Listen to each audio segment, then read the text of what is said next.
రాత్రి 10 గంటలు. ఆ రోజు కూడా మేఘన రోజులాగే అన్న వదిన లోపలికి వెళ్ళగానే తల్లితో పాటు నిద్రకి ఉపక్రమించింది. అన్న వదిన పడక గదిలో నిద్రపోతే తల్లి హాల్లో మంచంపై నిద్రపోతుంది. అదే హాల్లో మిగిలిన కొద్ది జాగలో నేలపై బొంతపరుచుకొని పడుకుంది మేఘన.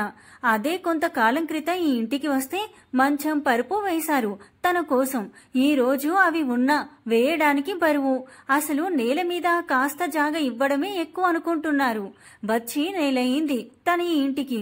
తన పరిస్థితికి సానుభూతి కాదు కదా, మెల్లమెల్లగా తనను కనీసం మనిషిగా చూడడం కూడా మానేశారు.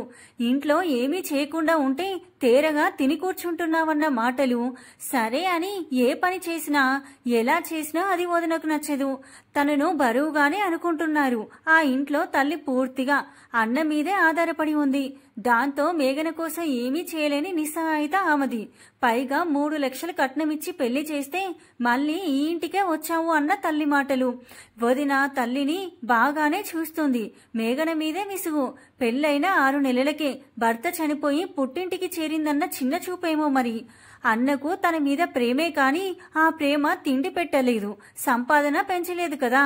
6 నెలల క్రితం మంచి సంబంధం నేనుండగానే చేయాలి అంటూ శేఖర్ గారు కూతురు మేఘన చదువు ఆపేసి మరీ పార్థువుతో పెళ్లి చేశారు. మరుసటి నెలలోనే కొడుకు వరుణ్కి కూడా వర్షాతో పెళ్లి చేసి మరో 10 రోజులకి అనారోగ్యంతో చనిపోయారు. ఆయన బ్రతికి ఉండుంటే మేఘన పరిస్థితి వేరుగా ఉండేదేమో. శేఖర్ గారు అదే ఊర్లో చిన్న ఉద్యోగం చేసుకుంటూ భార్య లలిత, కొడుకు వరుణ్, కూతురు మేఘనాతో ఉండేవారు. ఆ ఇల్లు తప్ప మరేమీ కూడబెట్టలేదు. వరుణ్ మామూలుగానే చదివినా మేఘన మాత్రం బాగా చదివేది. కానీ పెద్ద చదువులు చదివించడానికి ఆయనకు ఆర్థిక పరిస్థితులు సహకరించలేదు. పైగా కూతుర్ని దూరం పంపడం కూడా ఇష్టం లేక అదే ఊర్లో డిగ్రీలో చేర్పించాడు. కానీ ఆయన అనారోగ్యం వల్ల డిగ్రీ ఇంకో 6 నెలల్లో పూర్తవుతుంది అనగా మేఘన చదువు ఆపించి మంచి సంబంధం అంటూ ఉన్నదంతా ఊడ్చి 3 లక్షల కట్నం ఇచ్చి పార్థుతో పెళ్లి చేశారు. అయితే పార్థు ప్రోత్సాహంతో దూర విద్యలో డిగ్రీ పూర్తి చేసింది. పార్థు వాళ్ళది కాస్త కట్టుబాట్లున్న కుటుంబం. దాంతో మేఘన కాలేజీకి వెళ్లి చదవడం వాళ్లకు పెద్దగా ఇష్టం లేదు. కానీ దూర విద్యలో చదవడానికి మాత్రం ఏ అభ్యంతరం చెప్పలేదు. ఆడబిడ్డ మాత్రం కాస్త ఇబ్బంది పెట్టినప్పటికీ అత్త మామలు భర్త తనకి అండగా ఉండడంతో పెద్ద కష్టపడలేదు. అంతా బాగుంది అనుకుంటుండగా నెల క్రితం అంటే పెళ్లైన 6 నెలలకి పార్థు ఆఫీస్ నుండి ఇంటికి తిరిగి వస్తుండగా యాక్సిడెంట్ అయి మరణించడంతో మేఘన పుట్టింటికి చేరింది. రోజులు గడుస్తున్నాయి కానీ మేఘన పరిస్థితి ఏమీ మారలేదు. వారం గడిచిన తర్వాత తన మామగారు వరుణ్కి ఫోన్ చేశారు. మేఘన అని అక్కడికి పంపించమని అడిగారు. వరుణ్ ఆశ్చర్యపోయాడు. అదేంటి మావయ్య గారు, మీరే కదా నా చెల్లెల్ని తీసుకెళ్లమని పుట్టింటికి పంపేశారు. అదేంటి వరుణ్, ఏదో భర్త పోయిన బాధలో ఉంది, పుట్టింట్లో ఉంటే కాస్త తేరుకుంటుంది అని పంపించాను అంతే. కొడుకు పోయాడని కోడల్ని వదిలేస్తాను అనుకున్నావా? వీలైనంత తొందరగా మేఘనని పంపించండి. సరే మామయ్య గారు. అదే విషయం వరుణ్ ఇంట్లో చెప్పాడు. లలిత గారు ఏమీ మాట్లాడలేదు. వర్ష మాత్రం వెళ్ళిపో అన్నట్లు చూస్తుంది. ఎప్పుడు బయలుదేరుతావు మేఘన? తోబుట్టిన వాడి ప్రశ్నకు మేఘన చాలా బాధపడింది. కనీసం మాట వరుసకైనా నువ్వు వెళ్తావా వెళ్ళవా అని అడగలేదు. వీళ్ళు తనని వదిలించుకోవాలని అనుకుంటున్నారని మేఘనకు అర్థమైంది. దాంతో ఏదైనా తన అత్తగారింట్లోనే అనుకుంది.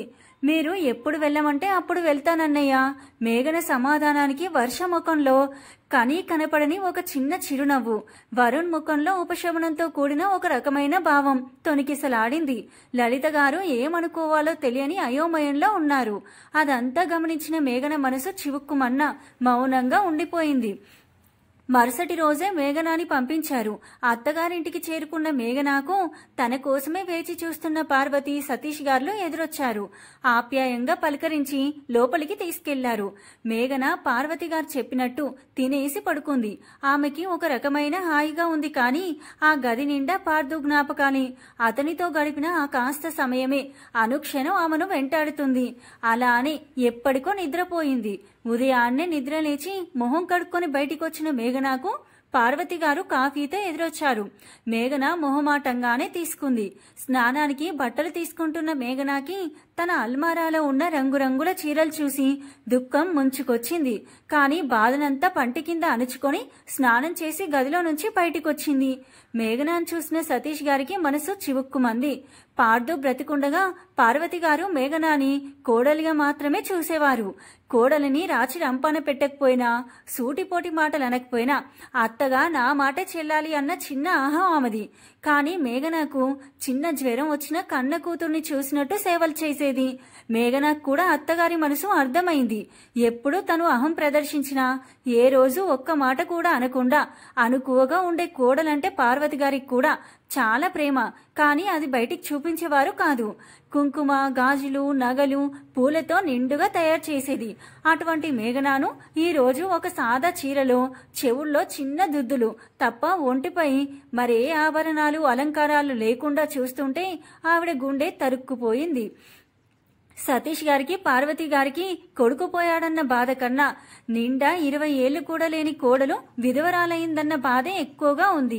మేఘనాని అలా చూడలేని పార్వతి గారు వెంటనే తనని లోపలికి తీసుకెళ్లారు. ఆవిడకి దుఃఖంతో గొంతు పూడుకుపోయి ఏం మాట్లాడలేకపోయారు. అలానే అల్మారాలో నుంచి ఒక మంచి చీర తీసి దాన్ని కట్టుకోమన్నారు. మేఘన అత్తగారి మాటలకు ఎదురు చెప్పలేక మౌనంగా చీర మార్చుకుంది. ఆ లోపు పార్వతి గారు తమ ఇంట్లోనే ఉన్న మేఘన నగలు బయటికి తీశారు. మేఘన పెట్టుకున్న దిద్దులు తీసేసి కాస్త కనబడే కమ్మలు పెట్టారు. మెడలో ఒక సన్నని చైన్ వేసి నుదుటిన చిన్న నల్లని బొట్టు పెట్టి చివరిగా 2 చేతులకి బంగారు గాజులు వేశారు. ఆ గాజులు చూసిన అత్త కోడలిద్దరికీ కళ్లల్లో నీళ్లు కారిపోతున్నాయి. పార్దుకి యాక్సిడెంట్ అయిన రోజు తన చేత్తో మేఘన చేతులకు తొడగాలని అతను ఎంతో ఆశగా కొన్న గాజులు అవి. తనకు బొట్టు పెడుతున్న అత్తగారిని చూస్తున్న మేఘనాకి తను ఇన్ని రోజులుగా పుట్టింట్లో ఇలాగే తిరుగుతున్నా ఏమాత్రం పట్టించుకొని తల్లి, అన్న, వదిన గుర్తొచ్చి మనసు బాధతో మూలిగింది. ముందుగా పార్వతి గారే తేరుకొని మేఘనాను బయటికి తీసుకెళ్లారు.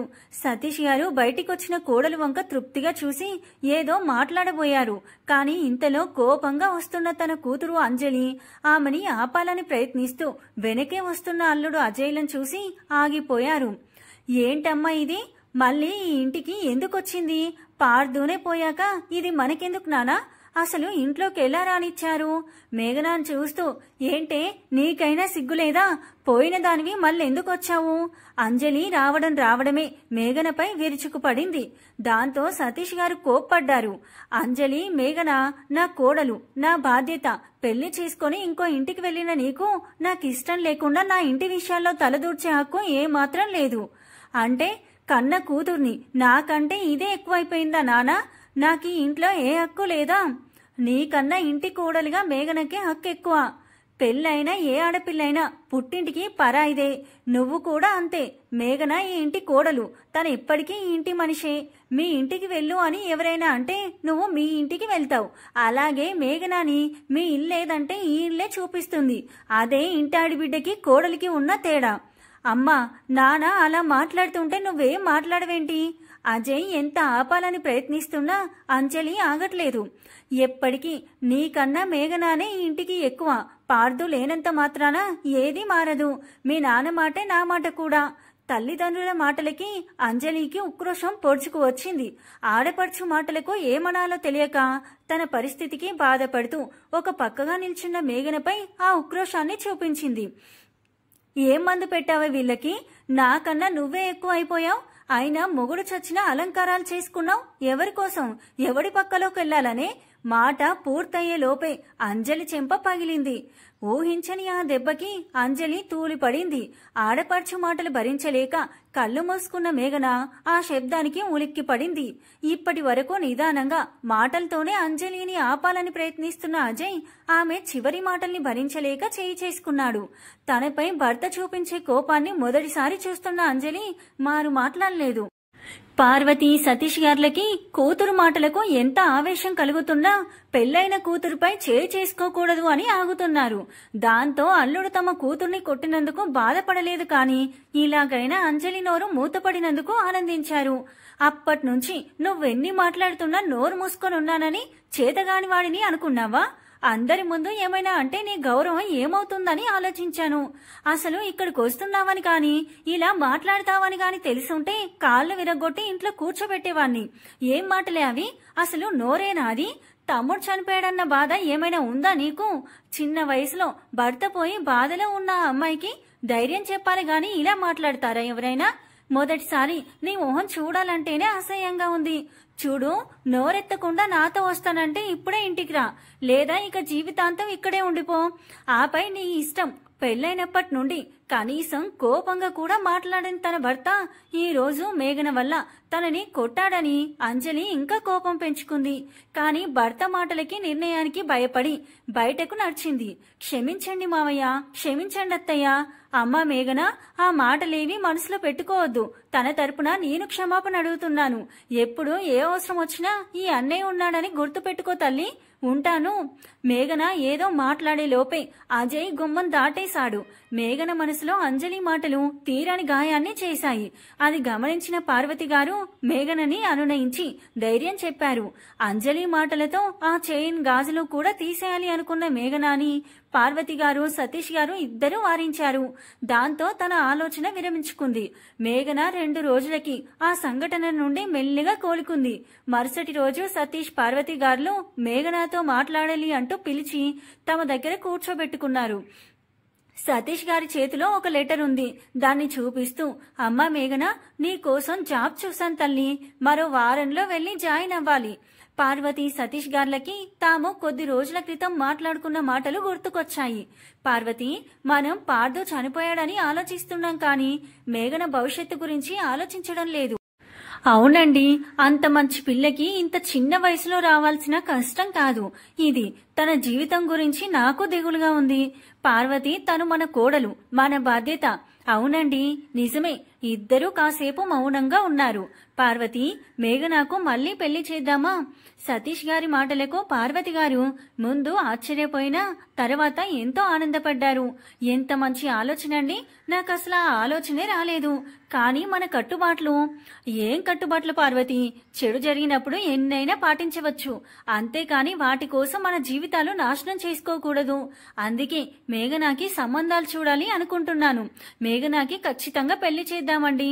కానీ ఒక్క మాట చెప్తాను, తప్పుగా అనుకోరు కదా? చెప్పు పార్వతి. మేఘన లోకజ్ఞానం తెలియని పిల్ల. ఇప్పుడు పార్దు చనిపోయినా మనం ఉన్నాం. మనం కూడా లేకపోతే పరిస్థితి ఏంటి? మళ్ళీ పెళ్లి చేద్దాం అంటున్నారు కదా. ఒకవేళ ఏదైనా ఇబ్బంది వస్తే ఎల్లకాలం మనం ఉండలేం కదా. ఏమంటున్నావు పార్వతి? సరిగ్గా చెప్పు. 1 సంవత్సరం మేఘనాతో ఉద్యోగం చేయనిద్దామండి. దానివల్ల తనకి బయట ప్రపంచం కాస్తైనా తెలుస్తుంది. తరువాత పెళ్లి చేద్దాం. సంవత్సరం గడవడం వల్ల మేఘన కూడా పార్దు జ్ఞాపకాల నుండి కాస్త బయటపడుతుంది. నిజమే పార్వతి, అలాగే చేద్దాం. నేను మేఘన కోసం ముందు ఉద్యోగం చూస్తాను. సంబంధాల సంగతి తర్వాత చూద్దాం. ఆయన మేఘన వచ్చిన రోజే విషయం చెప్పాలి అనుకున్నారు. కానీ ఇంతలో అంజలి రావడం ఏదేదో అనడం జరిగిపోయింది. పెళ్లికి ముందు మేఘనాకి బాగా చదవాలని, ఉద్యోగం చేయాలని ఎన్నో ఆశలు ఉండేవి. పెళ్ళయ్యాక మాత్రం అన్ని ఆశలు వదిలేసుకుంది. కానీ పార్దు ప్రోత్సాహం వల్ల డిగ్రీ మాత్రం పూర్తి చేయగలిగింది. ఇప్పుడు మామగారు ఉద్యోగం చేయమంటే ఏమనాలో ఆమెకి అర్థం కావడం లేదు. ఆమె పరిస్థితి అర్థం చేసుకున్నారు సతీష్ గారు. చూడు తల్లి, ఇప్పుడు నీకేదో ఒక వ్యాపకం అవసరం. అప్పుడే బాధను మర్చిపోగలవు. పెళ్లికి ముందు ఉద్యోగం చేయాలని కలలు కని ఉంటావు కదా. ఇప్పుడు ఆ కలలు నెరవేర్చుకో. పార్వతి గారికి ఇప్పుడే మేఘనాకు 2వ పెళ్లి గురించి చెప్పడం ఇష్టం లేదు. ఎప్పుడైనా ఏదైనా జరగొచ్చు అనేది ఆమె ఉద్దేశం. ఇక మేఘన కాదని అనదలుచుకోలేదు. ఉద్యోగం వల్ల కాస్తైనా పార్దు ఆలోచనల నుండి బయటకు రావచ్చు అనేది ఆమె గట్టి నమ్మకం. దాంతో మామగారు చెప్పినట్టు ఉద్యోగంలో చేరింది. రోజు ఉదయాన్నే లేచి ఇంటి పనుల్లో అత్తగారికి సహాయం చేసి ఆఫీస్కి వెళ్లడం, సాయంత్రం మళ్లీ పనులు చేసుకుని నిద్రపోవడం, ఇదే తన దినచర్య. పార్వతి గారు మేఘనాతో ఎక్కువ పని చేయించకపోయినా ఖాళీగా మాత్రం ఉంచడం లేదు. ఎంతసేపు ఏదో ఒక వ్యాపకంలో మునిగి ఉండేటట్లు చూస్తుంది. కానీ ఎంత చేసినా నిద్రపోయేటప్పుడు మాత్రం మేఘన ఏడుస్తూనే పడుకుంటుంది. పార్వతి సతీష్ గార్లకి ఆ విషయం తెలిసినా ఏమీ చేయలేని నిస్సహాయత వాళ్ళది. అలాగే సంవత్సరం గడిచిపోయింది. ఈ సంవత్సరంలో మేఘన కాస్త మారింది. ఆమెలో ఆత్మవిశ్వాసం పెరిగింది. కానీ ఎలా ఉన్నా తన బాధ అయితే మారదు కదా. ఈ సంవత్సర కాలంలో మేఘన ఒక్కసారి కూడా పుట్టింటికి వెళ్లలేదు. వాళ్ళు కూడా రమ్మని పిలవలేదు. అసలు మేఘన ఉద్యోగం చేస్తున్న విషయం కూడా వాళ్ళకి తెలియదు. ఇక అంజలి మేఘన ఉద్యోగం చేస్తున్న విషయం తెలిసి రగిలిపోయింది. కానీ భర్త మీద భయంతో ఏమీ అనలేకపోయింది.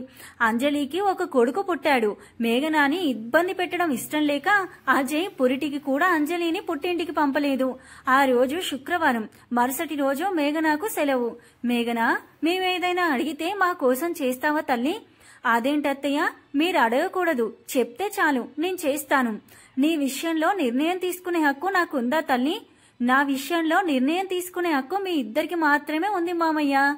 అయితే నా నిర్ణయం రేపు అందరి ముందు చెప్తాను తల్లి. దానికి ఒప్పుకొని నా మాట నిలబెడతావా? ఖచ్చితంగా మామయ్య. మరుసటి రోజు మేఘన నిద్ర లేచేటప్పటికి ఇంట్లో సతీష్ గారి తమ్ముడు కుటుంబం, లలిత గారు, వరుణ్, వర్ష, అంజలి, అజయ్ తల్లిదండ్రులు అందరూ ఉన్నారు. తన మామగారు వీళ్ళందరి ముందు తన నిర్ణయం చెప్పాలి అనుకుంటున్నారని మేఘనాకు అర్థమైంది. అందరి పలకరింపులు అయ్యాక సతీష్ గారు మాట్లాడారు. మీ అందర్నీ ఇక్కడికి పిలవడానికి ఒక కారణం ఉంది. నేను మేఘన గురించి ఒక నిర్ణయం తీసుకున్నాను. అది మీ అందరికీ కూడా చెప్పాలని మిమ్మల్ని కూడా పిలిచాను. మేఘన జీవితం ఇలానే మిగిలిపోవడం నాకు ఇష్టం లేదు. అందుకే తనకు మళ్ళీ పెళ్లి చేయాలని అనుకుంటున్నాను. మేఘన ఇది ఊహించలేదు. అంజలి తప్ప అక్కడున్న అందరూ ఆనందించారు. అంజలికి మేఘన నవ్వితే కూడా నచ్చదు. ఎందుకు అంటే ఏం చెప్పలేం. ఇలాంటి వారు కూడా ఉంటారు మరి. ఇక వర్ష తనకు కూడా మేఘన జీవితం బాగుపడుతుంది అంటే సంతోషమే. తనకు మేఘన మీద ద్వేషం ఏమీ లేదు. కేవలం తమ సంపాదన తక్కువ అవటం వల్ల మేఘన అదనపు భారం అనుకుంది. అంజలి ఏదో అనబోయినా అజయ్ ఆపేశాడు. నేను ఒక సంబంధం అనుకుంటున్నాను. వాళ్లకు మేఘనాన్ని చేసుకోవడం ఇష్టమే. ఆ అబ్బాయి పేరు ఉదయ్, సాఫ్ట్వేర్ ఇంజనీర్. అమ్మ, నాన్న, చెల్లెలు ఇక్కడే ఉంటారు. ఆ అబ్బాయి మాత్రం హైదరాబాద్ లో ఉంటాడు. అన్నీ కుదిరితే ఈసారి పెళ్లికి పిలుస్తాను.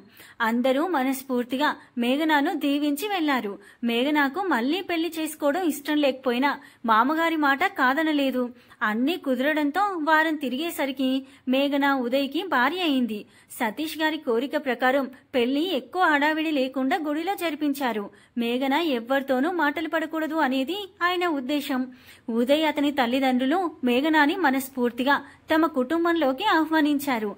పెళ్లైన మరుసటి రోజు సతీష్ గారి ఇంట్లోనే మొదటి రాత్రికి ఏర్పాటు చేశారు. మేఘనాకు అసలు ఈ పెళ్లే ఇష్టం లేదు. ఈ కార్యక్రమాలకు తను సిద్ధంగా లేదు. కానీ ఆ విషయం ఎవ్వరికీ చెప్పలేదు. అలానే భయంగా పాల గ్లాస్తో గదిలోకి అడుగుపెట్టింది. అప్పటికే మేఘన కోసం ఎదురు చూస్తున్న ఉదయ్ తను రాగానే లేచి వచ్చి తలుపు గడియ పెట్టాడు. మేఘనాకు టెన్షన్తో కాళ్ళు చేతులు వణుకుతున్నాయి. అది చలికాలమే అయినా చెమటలు కారిపోతున్నాయి. తనను గమనించిన ఉదయ్ చిన్నగా నవ్వుకొని మేఘన ఎదురుగా వచ్చి తన చేతిలోని పాల గ్లాస్ తీసుకున్నాడు. సగం తాగి మిగతా సగం మేఘనాకిచ్చాడు. మేఘన తప్పక తాగింది. ఉదయ్ వెళ్లి మంచంపై కూర్చున్నాడు. మేఘనాను కూడా పిలిచాడు. తడబడుతున్న అడుగులతో మంచం దగ్గరికి వచ్చింది. ఉదయ్ ఆమెపై చేయి పట్టి మంచంపై కూర్చోబెట్టాడు. మేఘన, నువ్వు ఈ పెళ్లి ఇష్టపడే చేసుకున్నావా? మేఘనాకు కాస్త ధైర్యంగా అనిపించింది. లేదు అంది. ఉదయ్ తన వైపే చూడడంతో, అంటే మీరని కాదు, నాకు అసలు మళ్ళీ పెళ్లి చేసుకోవడమే ఇష్టం లేదు. మావయ్య గారి మాట కాదనలేక చేసుకున్నాను. కానీ నేనైతే నిన్ను ఇష్టపడే పెళ్లి చేసుకున్నాను. ఏంటి? నిన్ను కాదనడానికి రెండో పెళ్ళనేది తప్ప మరే కారణం లేదు. అదసలు కారణమే కాదు. మా అమ్మా నాన్నలకు కూడా అలాంటి పట్టింపులు లేవు. అందుకే నేను నిన్ను చేసుకున్నాను. కానీ నాకు తెలుసు నీకిప్పుడే ఈ బంధం ఇష్టం లేదని. నువ్వు మనస్ఫూర్తిగా ఇష్టపడినప్పుడే ఈ కార్యం జరుగుతుంది. సరేనా? కానీ అంతవరకు నేను నిన్ను తాకను. నేను కింద పడుకుంటా, నువ్వు మంచంపై పడుకో. ఇలాంటి మాటలు నా నుంచి ఊహించొద్దు. నేను మరీ అంత బుద్ధిమంతున్నైతే కాదు. ఇద్దరం ఈ మంచం మీదనే పడుకోవాలి. నా ప్రయత్నాలు నేను చేసుకోవాలి కదా. లేకపోతే నువ్వు నన్ను ఎలా ఇష్టపడతావు? అందరూ ముందు అమ్మాయిని ప్రేమలో పడేసి తరువాత పెళ్లి చేసుకుంటారు. నేను మాత్రం ముందు పెళ్లి చేసుకుని తరువాత ప్రేమలో పడేయాలి. ఇక పడుకో. ఉదయ్ మాటలకు మేఘన మనసులో ఒక రకమైన అలజడి కలుగుతుంది. కాసేపటికి ఇద్దరు అలానే నిద్రపోయారు. తెల్లవారుజామున మెలకు వచ్చిన ఉదయ్కి తనకి అతి దగ్గరగా ఉన్న మేఘన కనిపించింది. అలానే ప్రేమగా మేఘనాను చూస్తూ ఉండిపోయాడు. కాసేపటికి మేఘన కదలడంతో తను మెలకువగా ఉండడం చూస్తే ఇబ్బంది పడుతుందని నిద్రపోతున్నట్టు నటించాడు. కళ్ళు తెరిచిన మేఘనాకు తనకెదురుగా ఉదయ్ అంత దగ్గరగా ఉండేటప్పటికీ ఎలానో అనిపించింది. ఒక్క క్షణం పార్దు గుర్తొచ్చినా వెంటనే ఆ ఆలోచనలను తప్పించి నిదానంగా లేచి వెళ్లిపోయింది. అలా వెళ్లిన మేఘన కాసేపటికి కాఫీ కప్తో తిరిగొచ్చింది. ఉదయ్ గారు బెరుకుగానే పిలిచింది. ఆ పిలుపులోని భయం ఉదయ్కి కూడా అర్థమై లేచి కూర్చున్నాడు. ఏంటి మేఘన, ఎందుకు అంత భయపడుతున్నావు? నేనేమైనా మరీ అంత రాక్షసుల్లా కనిపిస్తున్నానా? తల అడ్డంగా ఊపింది. భయం ఏమీ అక్కర్లేదు, సరేనా? కాఫీ. మెల్లిగా నవ్వుకొని మేఘన తెచ్చిన కాఫీ తీసుకున్నాడు. ఆమెనే చిలిపిగా చూస్తున్నాడు. కాఫీ అచ్చం నీలాగే చాలా తీయగా ఉంది. మేఘనాకి ఏం మాట్లాడాలో అర్థం కాలేదు. ఉదయ్ తన చూపులను మేఘన పైనే ఉంచాడు. అసలు తల కూడా తిప్పలేదు. కాసేపు అక్కడే ఉన్న మేఘన ఆ చూపులకి తట్టుకోలేక వడివడిగా గదిలో నుంచి వెళ్లిపోయింది. తమ గదిలో నుంచి బయటికొచ్చిన మేఘనాకు తన అత్తామామల గదిలో మాటలు వినబడ్డాయి. అన్నయ్య గారు, మీరు నా బిడ్డకు చేసిన దానికి మీ రుణం ఎప్పటికీ తీర్చుకోలేము. తల్లి గొంతు వినబడగానే మేఘన అక్కడే ఆగిపోయింది. అవును మామయ్య గారు, ఇప్పుడు నాకు నా చెల్లెలి గురించి ఏ బెంగా లేదు. వరుణ్ కూడా అక్కడే ఉన్నాడు. అలా ఏం లేదు వరుణ్, మా కోడలి పట్ల మా బాధ్యత మేం నిర్వర్తించాం. కానీ మేం మా మేఘన జీవితం ఇక్కడితో ఆగిపోయింది అనుకున్నామన్నయ్య గారు. మళ్ళీ పెళ్లి చేయొచ్చన్న ఆలోచన కూడా రాలేదు మాకు. అవును మామయ్య గారు, మేఘనాకు తెలియని విషయం ఏంటంటే మేఘన పెళ్లికి ఏ అప్పులు చేయకపోయినా నాన్న ఆరోగ్యం కోసం మాత్రం అప్పులు చేయాల్సి వచ్చింది. వాటికి నెల నెల వడ్డీలు కూడా కట్టాలి. మేం ముగ్గురం 3 పూటల తిండి కూడా తినలేని పరిస్థితి. ఇక మేఘన మా దగ్గర ఉన్న నెల రోజుల కోసం మళ్ళీ అప్పు చేశాను. అందుకే మీరు మేఘనాన్ని పంపమంటే తనని ఒక్క మాట కూడా అడగకుండా పంపేశాను. తను బాధపడుతుందని కూడా నాకు తెలుసు. కానీ ఇక్కడికి వస్తే కనీసం తనైనా 3 పూటల తిండి తింటుంది అన్న స్వార్థం నాది. ఒక్క మాట నాకు చెప్పొచ్చు కదా వరుణ్. ఊరికే ఇవ్వకపోయినా కనీసం వడ్డీ లేకుండా అయినా ఇచ్చేవాణ్ణి. సరే, ఇప్పటికైనా ఎంత కావాలో చెప్పు. ఇక అవసరం లేదన్నయ్య గారు. వర్ష ముందే అన్నది నేను కూడా ఉద్యోగం చేసి ఈ అప్పులు తీరుస్తానత్తయ్యా అని. కానీ నేనే ఒప్పుకోలేదు. ఆడపిల్ల ఉద్యోగం చేయడం ఏంటి అనుకునేదాన్ని. కానీ మీరు మేఘనాతో ఉద్యోగం చేయించి నా కళ్ళు తెరిపించారు. అందుకే ఇప్పుడు ఒప్పుకుంటాను. నేనున్నా కదా, ఇంట్లో నేను చూసుకుంటాను. ఒక 2 ఏళ్లు కష్టపడితే చాలు. మీ ఇష్టం అమ్మా. ఇక వస్తాం మామయ్య గారు. మంచిది వరుణ్. అప్పటి వరకు అక్కడే ఉండి ఆ మాటలన్నీ విన్న మేఘన బయటికొచ్చిన వరుణ్ణి చిన్నగా కౌగిలించుకుంది. దాదాపు 1.5 సంవత్సరాల తర్వాత తనతో ప్రేమగా ఉన్న చెల్లెల్ని చూసి వరుణ్ కళ్ళల్లో నీళ్లు తిరిగాయి. లలిత గారు కూడా ఆనందంతో తన పిల్లలిద్దరినీ దగ్గరికి తీసుకున్నారు. మేఘన వెనకాలే వచ్చి ఆ మాటలన్నీ విన్న ఉదయ్ కూడా వీళ్ళని చూసి చిన్నగా నవ్వాడు. నిండుగా ఉన్న చెల్లెల్ని చూసిన వరుణ్ చాలా సంతోషపడ్డాడు. మేఘనాకు ఇప్పుడు వాళ్ళ మీద ఏమాత్రం కోపం లేదు. అప్పటికే మిగతా వారంతా వెళ్లిపోయారు. ఇక వీళ్లు కూడా మేఘనాకు జాగ్రత్తలు చెప్పి వెళ్లిపోయారు. 3 రాత్రులు సతీష్ గారి ఇంట్లోనే జరిగాయి. అందరి ముందు బుద్ధిగా ఉండే ఉదయ్ తమ గదిలో మాత్రం తన చూపులతోనే మేఘనాను బాగా కవ్విస్తున్నాడు. అయితే మరి ఏ రకంగా ఇబ్బంది పెట్టలేదు. తర్వాత ఉదయ్ వాళ్ళ ఇంట్లో ఒక 2 రోజులు ఉన్నారు. ఉదయ్ తల్లిదండ్రులు, చెల్లెలు మేఘనాను తమ సొంత మనిషిలా చూసుకున్నారు. ఉదయ్తో పెళ్లైన తర్వాత మేఘన రాత్రిళ్ళు బాధపడడం మానేసింది. తన ముఖంలో ఒక రకమైన కల కనిపిస్తుంది. అది గమనించిన సతీష్, పార్వతి గార్లకి చాలా ఆనందంగా అనిపించింది. మేఘన పెళ్లికి ముందే ఉద్యోగం మానేసింది. ఉదయ్ తల్లిదండ్రులు మాత్రం మేఘనాకు ఇష్టమైతే హైదరాబాద్ లో ఉద్యోగం చేయమని చెప్పారు. ఉదయ్ తన సెలవులు పూర్తవడంతో మేఘనాతో కలిసి హైదరాబాద్ కి వెళ్లాడు. హైదరాబాద్ కి వచ్చిన రోజే ఉదయ్ కి ఆఫీస్ కి వెళ్లాల్సి వచ్చింది. దాంతో మేఘనాకి జాగ్రత్తలు చెప్పి వెళ్లాడు. ఈ 5 రోజుల్లో మేఘన ఉదయ్ కి బాగానే అలవాటు పడింది. ఇన్ని రోజులు అందరి మధ్య ఉన్నప్పుడు ఆమెకి పెద్ద ఇబ్బంది అనిపించలేదు. కానీ ఇప్పుడు తామిద్దరమే ఒకే ఇంట్లో ఉండాలన్న విషయం మేఘనాకు ఒక రకమైన ఆందోళనని కలిగిస్తుంది. ఆమె మనసులో పెద్ద యుద్ధమే జరుగుతుంది. ఒకవైపు ఎంత కాదన్నా ఉదయ్ నీకు తాళి కట్టిన భర్త అనిపిస్తుంటే, మరోవైపు మరి పార్దు ఎవరు అనే ప్రశ్న కనిపిస్తుంది. పార్దుతో తను గడిపింది 6 నెలలే అయినా ప్రతి క్షణం సంతోషంగానే గడిపింది. తన మెడలో ఉన్న ఉదయ్ కట్టిన తాళి మేఘనాకు పార్థు గురించిన ఆలోచనలను రానివ్వట్లేదు. పోనీ ఉదయ్ గురించి ఆలోచిద్దామంటే ఆమె మెదడు అందుకు సిద్ధంగా లేదు. మేఘనాలో జరిగే సంఘర్షణ తనకు తప్ప ఎవ్వరికీ అర్థం కాలేదు. కానీ ఉదయ్ అర్థం చేసుకున్నాడు. అతనికి తనతో బాధ్యతగా ఉండే భార్య కాదు, తనని ప్రేమగా చూసే భార్య కావాలి. అతను పెళ్లి చూపుల్లోనే మేఘనాను ఇష్టపడ్డాడు. అందుకే మేఘనాను పెళ్లి చేసుకొని ఆమె కూడా తనని ప్రేమించేటట్లు చేయాలి అనుకున్నాడు. అతనికి తెలుసు అది కష్టమని, కానీ మేఘనపై అతనికి ఉండే ప్రేమ ఆ కష్టాన్ని కూడా ఇష్టంగా భరించేటట్లు చేస్తుంది. ఉదయ్ ముందుగా పార్థు చనిపోక ముందు ఉండే మేఘనాను చూడాలనుకున్నాడు. దాంతో తన పంతా మార్చాడు. రోజులు గడుస్తున్నాయి. ఉదయ్ ఇంట్లో ఉండగా మేఘనాను అస్సలు వదలట్లేదు. అతనికి ఖాళీ దొరికినప్పుడల్లా బయటికి తీసుకెళ్తున్నాడు. సిటీ అంతా తిప్పుతూ అన్నీ చూపిస్తూ పార్థు మరణంతో మేఘనాల గూడు కట్టుకుపోయిన నిరాశను, జీవితం పట్ల నిరాసక్తతను నిదానంగా దూరం చేశాడు. మేఘన కూడా తనకు తెలియకుండానే ఉత్సాహంగా మారిపోయింది. ఉదయ్తో గొడవ పడుతుంది, నవ్వుతూ మాట్లాడుతుంది. ఇన్ని రోజులు తనతో ఉన్న బాధ తొలగిపోయి ఆ బాధ చాటున దాగి ఉన్న తన చిన్నపిల్ల మనస్తత్వం బయటపడుతుంది. ఉదయ్కి కూడా అదే కావాలి. అందుకే మేఘనాతో ఒక స్నేహితుల్లా ఉంటున్నాడు. కానీ ఆ స్నేహంలోనే ప్రేమ కూడా చూపిస్తున్నాడు. మేఘనాకు ఉద్యోగం చేయడం ఇష్టమని తెలుసుకున్న ఉదయ్ తన ఆఫీస్లోనే ఆమె కోసం ఉద్యోగం చూశాడు. మేఘన కూడా ఆనందంగా చేరింది. ఇద్దరూ కలిసి ఇంటి పనులు చేసుకోవడం, కలిసి ఆఫీస్కి వెళ్లడం, సాయంత్రం బయట తిరిగి రాత్రికి ఒకే గదిలో కబుర్లు చెప్పుకుంటూ నిద్రపోవడం, అప్పుడప్పుడు ఫోన్లో తమ పెద్దవాళ్లతో మాట్లాడడం, ఇదే వాళ్ళ దినచర్య. దాదాపు 2 నెలలు గడిచిపోయాయి. మేఘనాకు కాలం చాలా ఆనందంగా గడిచిపోతుంది. ఉదయ్ ప్రతి విషయంలో మేఘనాను ఎంతో జాగ్రత్తగా చూసుకుంటున్నాడు. మేఘనాకు ఆ జాగ్రత్తలో తన భార్య అనే బాధ్యత మాత్రమే కాదు, భర్త ప్రేమ కూడా కనిపిస్తుంది. ఉదయ్ స్పర్శతో కూడా ఆమె పట్ల ప్రేమ తప్ప మరేమీ కనిపించడం లేదు. అది మేఘనాకు బాగా తెలుస్తుంది. ఆమె మనసు కూడా ఆ ప్రేమను కోరుకుంటుంది, కానీ అది మేఘనాకు తెలియట్లేదు. ఒకవేళ తెలిసినా ఆమె మెదడు దాన్ని అస్సలు ఒప్పుకోవట్లేదు. ఈ మధ్యలో ఉదయ్ చెల్లెలికి మంచి సంబంధం కుదిరిందని అతని తల్లిదండ్రుల నుంచి కబురందింది. ఉదయ్ మేఘన చాలా ఆనందించారు. అతని తల్లిదండ్రులు మాత్రం అంతా కోడలొచ్చిన వేళ విశేషం అన్నారు. మేఘన సన్నగా నవ్వి ఊరుకుంది.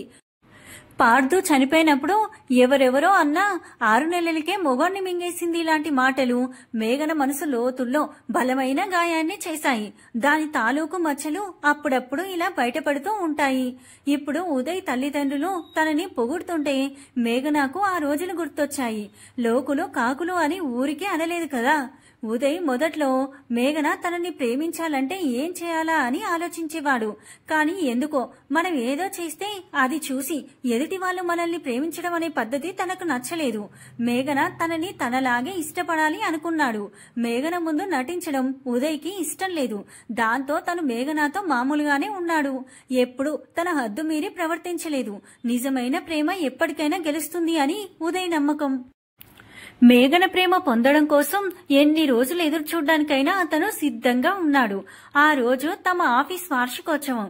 సూర్యుడు వెళ్లి చంద్రుడు వచ్చే సమయానికి పార్టీ ఏర్పాటు చేశారు. ఇద్దరూ తప్పకుండా వెళ్ళాలి.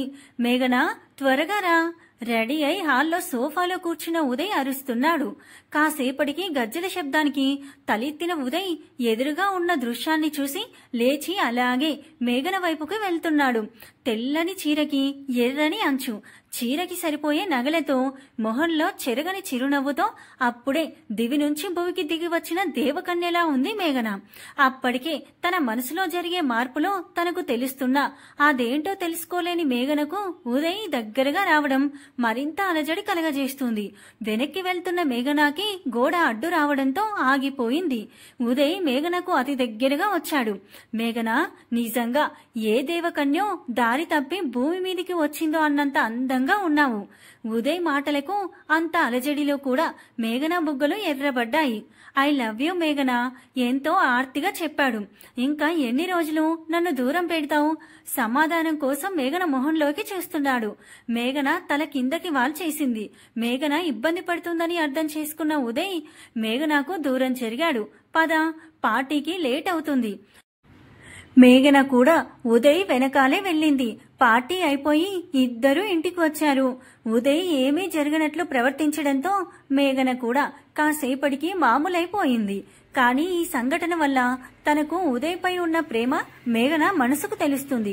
మేఘన ఇదంతా అర్థం చేసుకోలేనంత చిన్నపిల్లేమీ కాదు. పైగా తనకి వివాహ బంధం గురించి తెలుసు. ఆ బంధంలోని భావాలను ఆమె అనుభూతి చెందింది కూడా.